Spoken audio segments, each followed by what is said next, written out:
You've spent hours drowning in sweat at the gym, burned more calories glaring at the treadmill than actually running on it, and even tried that legendary cut carbs, cut joy diet.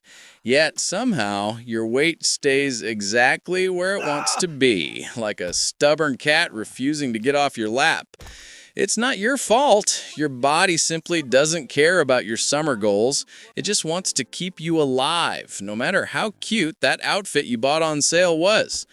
Meanwhile, the Japanese are over there eating rice, noodles, snacks, probably living their best carb-powered lives, and still staying slim. And no, it's not genetics. Stop blaming your DNA. It's tired.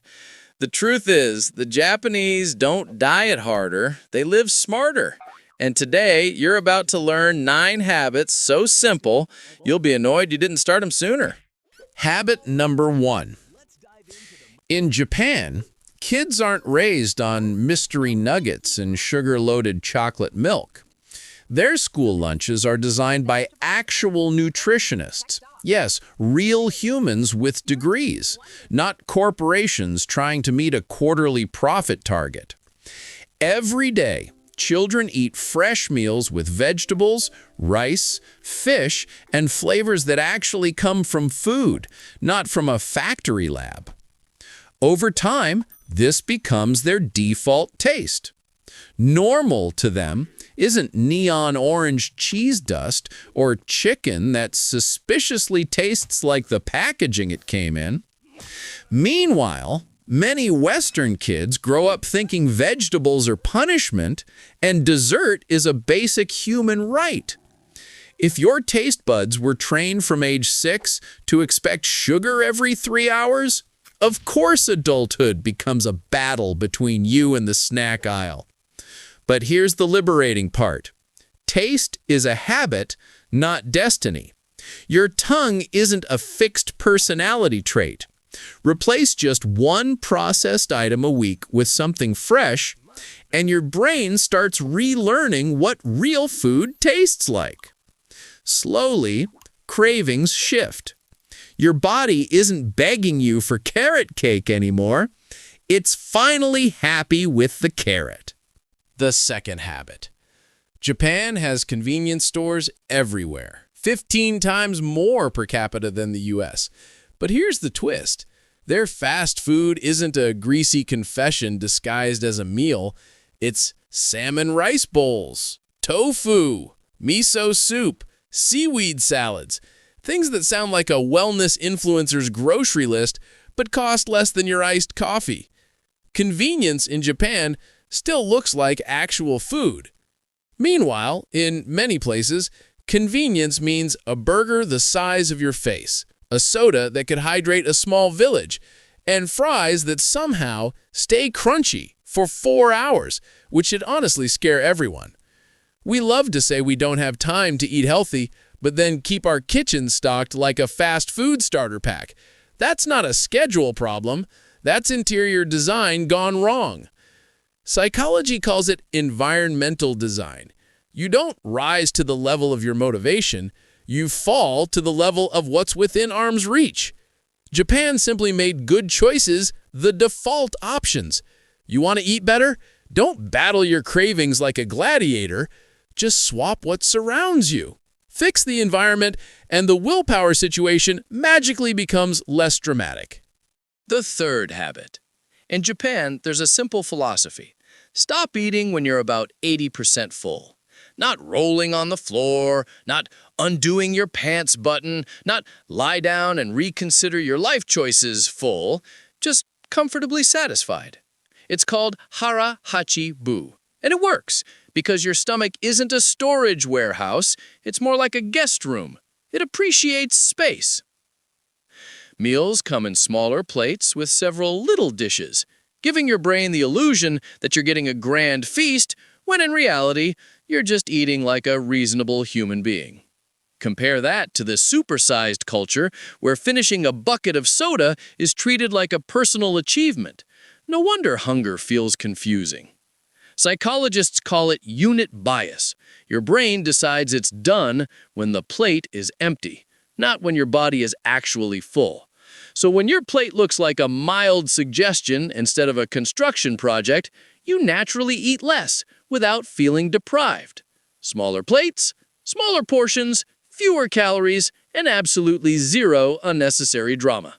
The fourth habit. Japan has mastered the art of moderation, especially with sugar.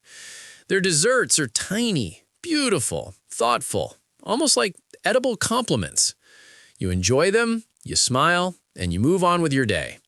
Meanwhile, in many places, dessert looks like a competition to see how much syrup and frosting can physically fit on a plate without violating structural engineering laws. Even their drinks come in polite sizes. A soda in Japan is around 150 milliliters, not the 700 milliliter sugar tsunami some people chug while insisting it's just one drink. Yes, one drink. For a buffalo. And here's the interesting part. Your taste buds adapt. Studies show that when people cut sugar by just 40% for 2 months, everything suddenly tastes sweeter, even fruit.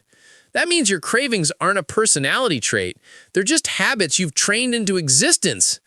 Swap one sugary drink for green tea and give your taste buds a breather.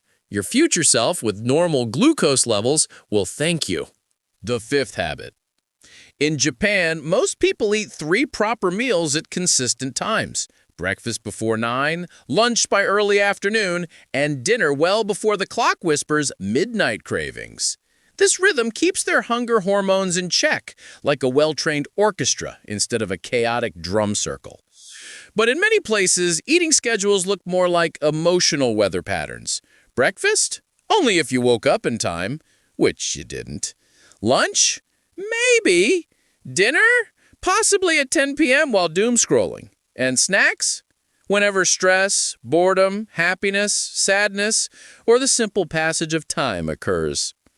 When your meals are predictable, your body relaxes. Your brain stops panicking and grabbing the nearest edible object, which is usually the worst one.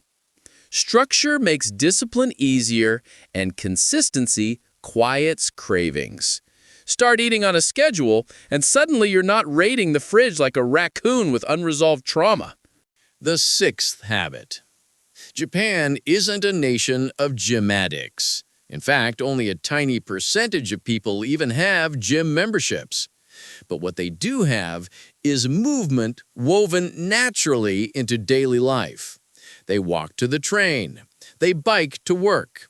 They climb stairs because escalators are often too crowded to bother with. They move, not as a punishment for eating, but simply because that's how their world works. This constant light activity is what scientists call NEAT, non-exercise activity thermogenesis, which is just a fancy way of saying the calories you burn by being a functioning human. It adds up far more than people think. A few thousand extra steps a day can quietly outperform that one dramatic gym session you bragged about for a week straight. The truth is, you don't need to train like an athlete unless you actually are an athlete. For everyone else, gentle, consistent movement beats occasional, heroic workouts every time. Just exist more actively, and your body will handle the rest without filing a complaint. The seventh habit. In Japan, eating isn't something you squeeze in between emails or shovel down while sprinting to the next task. It's a moment, an actual pause in the day. No driving while eating, no doom scrolling while chewing, no multitasking like you're trying to win Employee of the Month at a job no one asked you to do. Meals are treated with attention, almost like a small ceremony. And this changes everything. When you actually taste your food, you notice when you're full. When you slow down, your brain finally gets the memo that you've eaten. When you remove distractions, you stop inhaling entire meals like a vacuum with trust issues. Mindful eating isn't some mystical concept. It's simply eating like you're present in your own life. The more intentional the moment, the less likely you are to binge, overeat, or finish your plate wondering, wait, did I just eat all of that? Slowing down reconnects you with hunger, fullness, and satisfaction. It's simple, but strangely life-changing. The eighth habit. In Japan, people don't treat eating like a background task. You won't see someone sprinting through a train station with a sandwich hanging out of their mouth or sipping a 900-calorie drink while weaving through traffic. Eating on the go is considered rude, not because anyone's policing your snacks, but because food is meant to be experienced, not rushed like an urgent email. When you eat while moving, your brain barely registers the meal. You're distracted, your senses are offline, and by the time you get home, you're somehow hungry again because your stomach is like, hello, did we eat, or was that a glitch? Slowing down and sitting down makes your body actually register the calories you just consumed. It's a tiny shift with massive payoff. The ninth habit. Another quiet Japanese habit, they close a meal. Not with dessert explosions or casual grazing afterward, but with a simple, intentional ending. Sometimes it's tea. Sometimes it's gratitude. Sometimes it's just putting the chopsticks down and acknowledging, okay, that was the meal. We're done here. This tiny ritual teaches your brain boundaries. Without it, meals blur into snacks. Snacks blur into more snacks. And suddenly they're standing in front of the fridge at 11 p.m. wondering why you opened it in the first place. Ending a meal on purpose creates psychological closure. Your body stops expecting more food, your cravings calm down, and late-night snacking loses its power. A small finish signals your brain that eating time is over. No encore, no bonus tracks. Just enough to reset your appetite until the next real meal. So here's the real secret. Japanese people aren't magically slim because they suffer more, starve more, or spend their lives counting calories like accountants in a tax audit. They're slim because their environment, habits, and mindset all point in one direction, living in a way that makes gaining weight inconvenient. They're not fighting their bodies, they're cooperating with them. And now you've seen 9 habits that can help you do the same. No gym contracts, no extreme diets, no sad, flavorless meals that make you question your life choices. Just practical shifts that quietly reprogram how you eat, move, and think. Which one will you try first? Start with 1. Don't attempt all 9 at once unless you enjoy emotional turbulence. And if you want more videos that mix psychology, culture, and a sprinkle of sarcasm, hit that subscribe button. Your future self, slimmer, calmer, and less dramatic, will be glad you did.